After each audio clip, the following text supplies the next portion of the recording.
మీరు స్టార్ట్ అయిన time, దొంగిలించబడ్డ area, మిగతా డీటెయిల్స్ అన్నీ ఓకే. బట్ కార్ రన్నింగ్ లో ఉన్నప్పుడు డిక్కీ ఓపెన్ చేసి ఒకరు డబ్బు దొంగిలించారంటున్నారే, అదే నమ్మశక్యంగా లేదు. మీ కార్ నేను చూడాలి. బండి మూమెంట్ లో ఉన్నప్పుడు డిక్కీ నుంచే సౌండ్ వచ్చింది. కార్లో ఏం జరిగింది తిరిగి చూసేసరికి బ్యాగ్ ని తీసుకుని వెళ్ళిపోయాడు.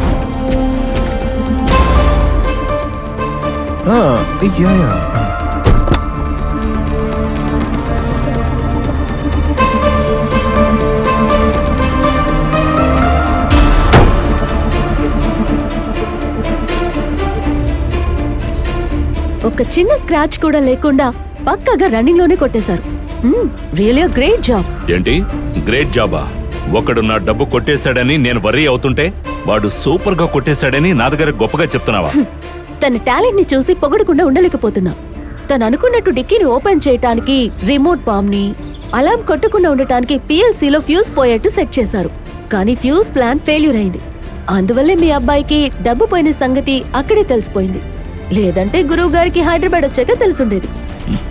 టెక్నికల్లీ స్ట్రాంగ్ గా ఉన్నవాడే ఇంత డీటెయిల్ గా దొంగిలించగలడు.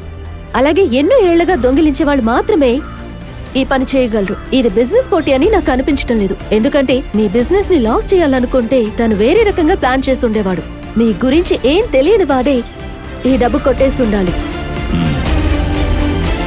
చాలా తెలివిగా చేశాడు. ఖచ్చితంగా వాడు మన డిపార్ట్మెంట్ కి ఏదో ఒక సమస్య తీసుకొస్తాడు. వాడిని ఏ రూట్ లో వెళ్లి పట్టుకుంటానో తెలియదు. But we will catch him soon.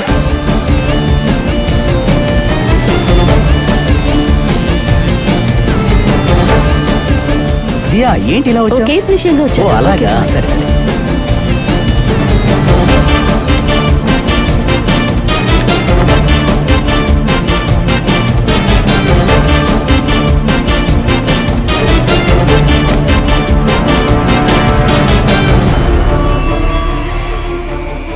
Sir, ఆ రోజు పార్సల్ కోచ్ లో వచ్చిన అన్ని అడ్రస్ చెక్ చేశాను సార్, అంతా కరెక్టే. ఇది ఒకటే సార్ బాకీ. Fake address. Great escape sir. Station లో ఉన్న CCTV ఫుటేజ్ ఓకే సార్, చూసేస్తాను. రైట్ అవే.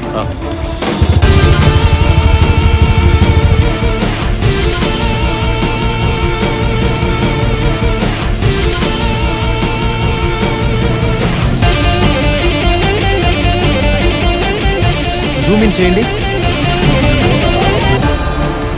CCTV ఫుటేజ్ చూస్తే నువ్వే ఆ పార్సల్ తీసుకెళ్లి డెలివరీ చేసావు. ఇంతకు ముందు ఎవరికైనా ఇలా డెలివరీ చేసావా? లేదు సార్.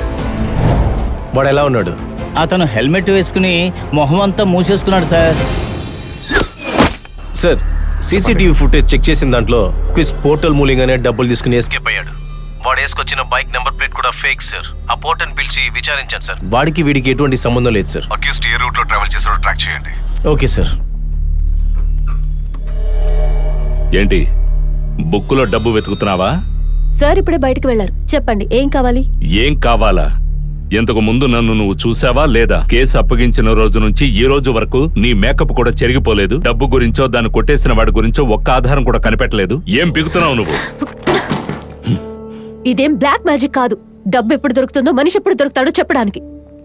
నా మేకప్ గురించి మాట్లాడే మీరు ఆ రోజు కేసు అప్పగించినప్పుడే కొన్ని నిజాలు కూడా చెప్పుండాల్సింది. మాకు దొరికిన ఇన్ఫర్మేషన్ తోటి మేము పని చేయగలుగుతాం. అదే నేను అడుగుతున్నాను. ఏ ఇన్ఫర్మేషన్ దొరికింది? ఇన్నాళ్ళు ఏం చేశారని?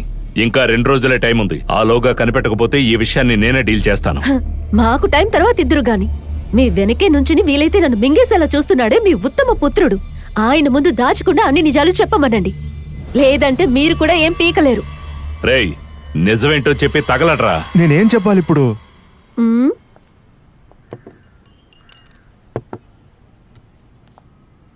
మీ కార్లో దొరికిన ఈ నెయిల్ ఎవరిదో చెప్పండి. చచ్చాన్రా.